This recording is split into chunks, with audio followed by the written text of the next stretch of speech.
Grace and peace. This week we're talking about UCC voices. And our UCC voices tend to make history and sometimes make headlines. So if you're called to intersect with people's lives and the issues where people are wounded most deeply, then you can't be afraid of a little bit of conflict. And the Reverend William Sloane Coffin was one of those folks. And he was an outspoken minister and a longtime civil rights advocate and worked in the peace movement for decades. So we remember him now with fondness and love, but at the time, maybe not so much for everybody. So before he was the Reverend William Sloane Coffin, he was a serviceman in World War II, and he earned a lot of medals. And he was also in the CIA, right? At the outbreak of the Korean War. But after he left the CIA, he enrolled in Yale Divinity School, and he was a chaplain there for 18 years. But none of this is what got him recognition. He gained national recognition as one of 7 freedom riders who was arrested and then convicted in Montgomery, Alabama, when he was protesting down there. And then he, of course, became really well known as the senior minister of New York's Riverside Church. And that's a congregation that has a really great reputation for social issues. And part of who we are in the UCC, it's a denomination involved in social activist issues, right? So, if we're understanding that we're involved in social issues, then we understand that not everybody's going to be on the same side of those. That's certainly the case in the 60s and the 70s, right? So, we're going to look at William Sloane Coffin now through the eyes of hindsight. And with hindsight, we're looking back, reminiscing, and it's a little blurry, and we'd like to pretend that we're seeing clearly. So let's realize that when we look at people who are social activists today, we don't have those eyes of hindsight. So William Sloane Coffin, in one of his sermons, says, if your heart is full of fear, you won't seek truth. You'll seek security. A heart full of love, well, that has a liberating effect on the mind. A current UCC person, somebody that you might know by the name of Common, would use these words, saying, living a life with no fear, putting that truth in my baby girl's ear. So, Coffin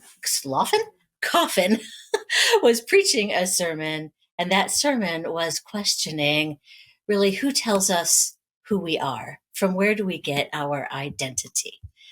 And as he was preaching that sermon, he went on to talk about the fact that some of us get our identities from money, others, from the power that they're questing after.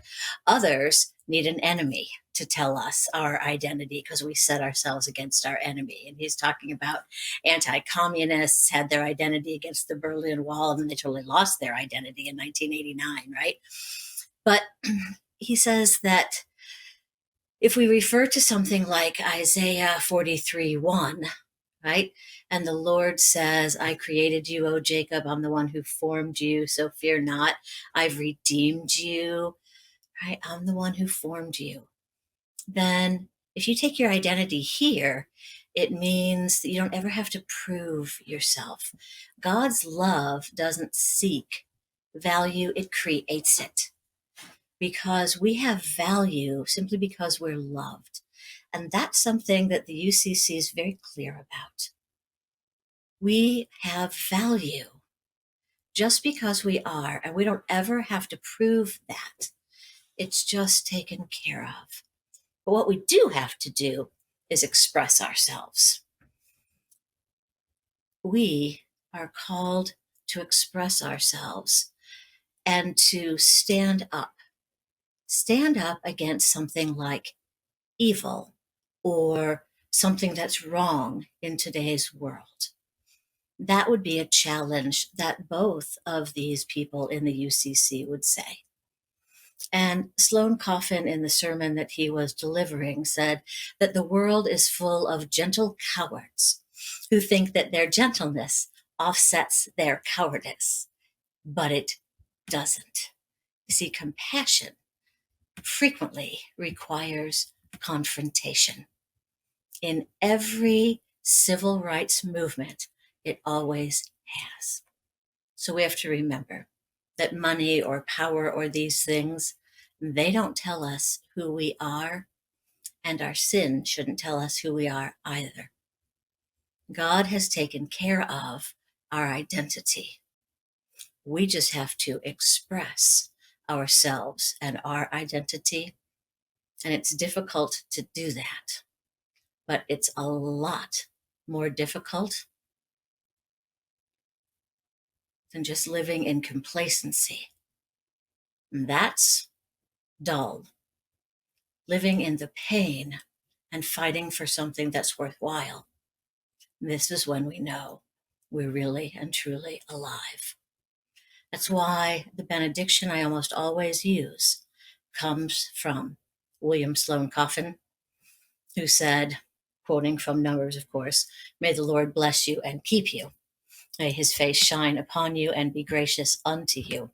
And then he added these words, that may God give you the grace never to sell yourself short, grace to risk something big for something good, grace to remember that the world is too dangerous for anything but truth and too small for anything but love. So may God take your minds and think through them. May God take your lips and speak through them. And may God take your hearts and set them on fire.